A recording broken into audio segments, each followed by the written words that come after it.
我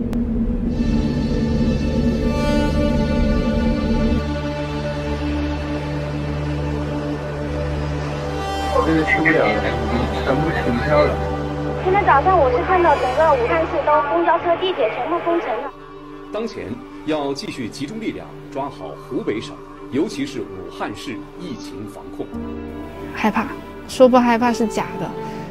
然后一量那个体温37.5度，我说完蛋了。不要以为武汉人都犯病了，生命太脆弱。我来了，我一定要活着出去。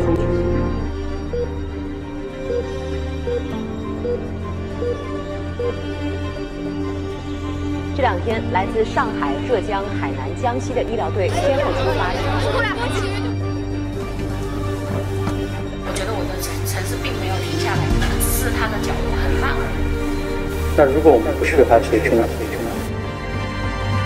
只要希望还在，那么之前的所有这些都不会是。Assalamualaikum warahmatullahi wabarakatuh. Hai everyone, alhamdulillah bisa ketemu lagi sama gue Astri.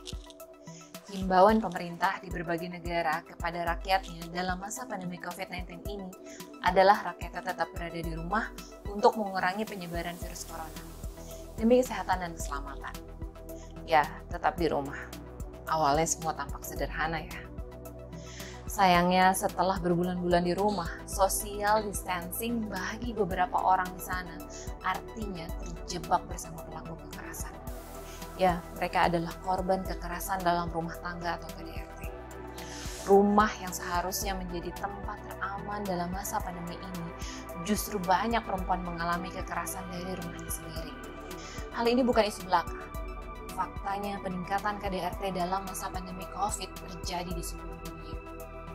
CBN News melansir KDRT dalam masa karantina di Paris melonjak hingga 36%.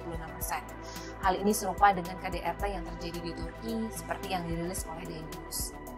The Diplomat melansir KDRT dalam masa karantina di Cina didapatkan dari 47 kasus di akhir tahun 2019 meningkat menjadi 162 kasus sampai tahun 2020.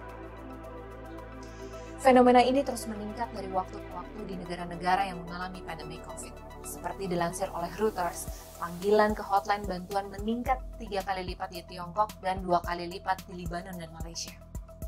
Sedangkan di Eropa, selama masa lockdown diberlakukan, dilaporkan terjadi kasus pembunuhan akibat KDRT di Inggris, Prancis, Spanyol, dan Italia. Terus, bagaimana kasus KDRT dalam pandemi COVID-19 di Indonesia? Berdasarkan data dari Lembaga Bantuan Hukum Asosiasi Perempuan Indonesia untuk Keadilan atau LBH APIK, selama 16 Maret hingga 30 Maret tahun 2020, terdapat 59 kasus kekerasan, pemerkosaan, pelecehan seksual, dan online pornografi yang terjadi. Di antara kasus tersebut, 17 diantaranya adalah kasus KDRT. Menurut LBH APIK, jumlah ini meningkat 3 kali lipat dibandingkan sebelum diberlakukannya himbauan pembatasan sosial. Angka tersebut merupakan jumlah kasus tertinggi yang pernah dicatat oleh LBH APIK dalam kurun waktu 2 pekan. Maraknya berbagai kasus KDRT selama pandemi COVID-19 di berbagai negara membuat Sekjen PBB Antonio Guterres angkat bicara. The COVID-19 pandemic is causing untold human suffering and economic devastation around the world. I recently called for an immediate global ceasefire to focus on our shared struggle to overcome the pandemic. I appealed for an end to violence everywhere now. But violence is not confined to the battlefield. For many women and girls, the threat looms largest where they should be safest, in their own homes. And so I make a new appeal today for peace at home and in homes around the world. We know lockdowns and quarantines are essential to suppressing COVID-19, but they can trap women with abusive partners. Over the past weeks, as economic and social pressures and fear have grown, we have seen a horrifying global surge in domestic violence. New York Times memberitahukan brutalnya pelaku KDRT dalam masa pandemi ini. Sebut saja Lily, perempuan berusia 26 tahun terlibat pertengkaran dengan suaminya dan menghabiskan setiap jam bersama suaminya.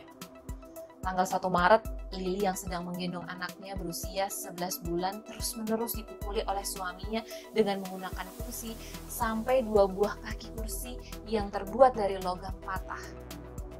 Selama Lili dipukuli, ia terus memegang dan melindungi anaknya. Ia mengalami memar yang parah. Dengan kaki yang tertatih, ia mencoba menghubungi polisi sampai akhirnya polisi datang. Namun apa yang terjadi? Polisi hanya mendokumentasikan kejadian tersebut. Tidak patah semangat, Lili mencoba untuk menghubungi pengacara dan mengajukan perceraian. Namun masa karantina ini menyebabkan administrasi perceraian baru bisa dilayani pada bulan April, sehingga memaksa Lili dan anaknya untuk terus hidup dengan pelaku kekerasan selama berminggu-minggu. Lili mengakui bahwa perselisihan dalam rumah tangga biasa terjadi, namun masa pandemi ini menyebabkan segalanya menjadi lebih buruk. Kejadian Lili membuat kita bisa melihat lebih dalam penyebab KDRT dalam masa karantina ini. Yang pertama, pembatasan sosial berdampak pada perekonomian, membuat ekonomi keluarga terpuruk dan berimbas pada situasi dan kondisi perempuan itu sendiri. Beban pikiran, kebutuhan keluarga harus tercukupi, namun kondisi keuangan yang memprihatinkan. Kedua, segala kegiatan yang terpusat di rumah membuat beban domestik yang sangat besar bagi perempuan. Mulai dari mengurus rumah, hingga memastikan anak-anak mengakses pendidikan dari rumah, kegiatan homeschooling di mana anak-anak harus mencapai target yang diminta di sekolah. Apalagi semua pembelajaran secara online yang membuat kos internet meningkat. Kebijakan belajar dari rumah dapat berarti pelimpahan tugas guru kepada ibu. Itu akan menjadi beban tersendiri bagi seorang ibu.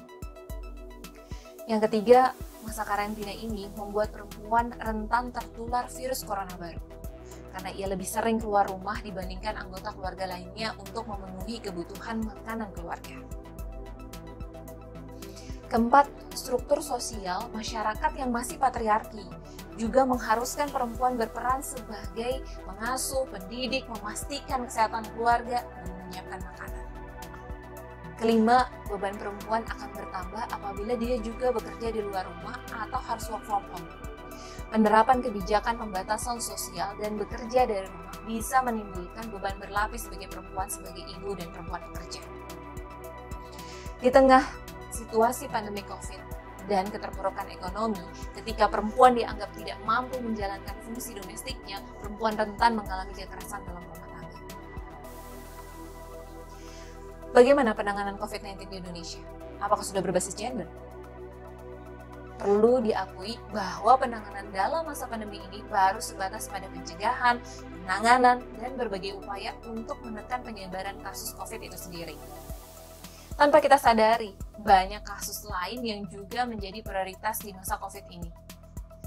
Jika kita belajar dari wabah Ebola di Afrika Barat, menunjukkan bahwa pembendungan wabah memaksa pemerintah mengalihkan seluruh staf dan peralatan medis dari layanan kesehatan lain yang dibutuhkan oleh perempuan untuk fokus kepada kebutuhan eliminasi wabah. Lalu apa yang terjadi selanjutnya? Angka kematian ibu meningkat sebesar 75% ketika epidemi terjadi dan jumlah perempuan yang melahirkan di rumah sakit dan klinik kesehatan turun sebesar 30%. Terfikirkankah oleh kita jika masa karantina ini adalah situasi yang tetap berjalan dan tidak bisa dikarantina? Yaitu orang-orang masih akan melakukan hubungan intim, mengalami pubertas, menstruasi, hamil dan melahirkan, dan kenyataannya banyak penyimpangan sehingga menimbulkan kasus KDRT dan perempuanlah yang paling rentan. Satu hal yang penting, no reason for violence. Tidak pernah ada alasan untuk melakukan kekerasan. Pendekatan berbasis gender dalam penanganan COVID harus mendapatkan perhatian penting. Antara lain yang pertama, menerapkan kebijakan penanganan COVID dan mempertimbangkan keadilan dan kesetaraan gender serta memperhatikan kelompok yang rentan. Kedua, penerapan kebijakan physical distancing harus disertai dengan sosialisasi dan peningkatan kesadaran baik di media cetak maupun elektronik agar sampai ke setiap keluarga di Indonesia tentang pentingnya berbagi peran dalam rumah tangga dan pencegahan terjadinya kekerasan.